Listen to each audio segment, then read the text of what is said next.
gender and a rejection of heteronormativity, about art, about literature, about freedom through these lenses.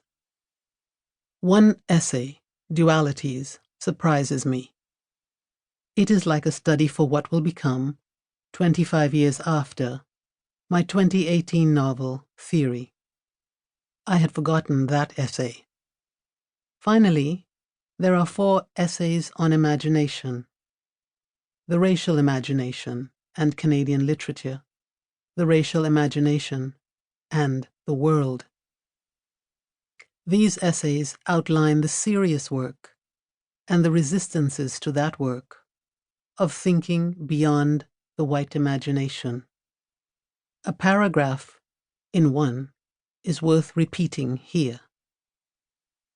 Cultural appropriation is not an accusation. It is a critical category.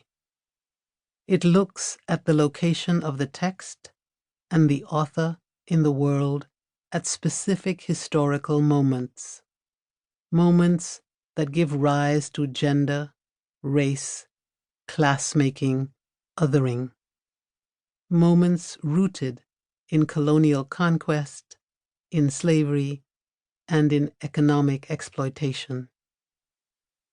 It investigates the positioning of the author within and apart from the text, and within the interaction of the text with colonial discourse, sexist discourse, and racial discourse. It challenges the author's anonymity. It questions the author's interests in the text. It argues that the author is not innocent of the relations of race, gender, sexuality, and class. And it locates the production of the text and the production of the author within practices that give rise to gender, race, class subordination, and colonial subjugation.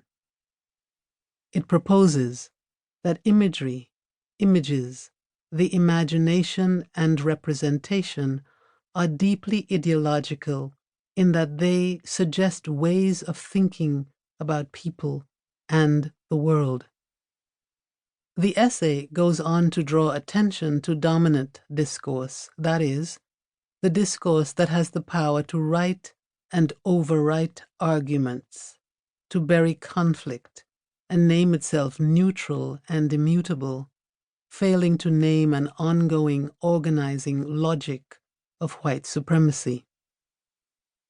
With these 4 essays, Whose Gaze and Who Speaks for Whom, Imagination, Representation, and Culture, Jazz, and Notes for Writing Through Race, and with the collection as a whole, I had hoped to have an effect on what was the monolingual register of discourses of the social and intellectual. I note with astonishment that we are still here in the same register, but then we are still in the same social. And in fact, globally, we are experiencing a deep backlash to the social justice movements of the last 100 years. This is, of course, an indication of the stakes that the poet Lucille Clifton so aptly writes as, quote, "Every day something has tried to kill me and has failed," unquote. But there is so much dynamic movement and dynamic writing, here in Canada and all over the world, people writing for their lives, addressing climate catastrophe, financialization, white supremacy, gender and racial violence. So I am not pessimistic about the future, or about what writing can do, as witness and as promise.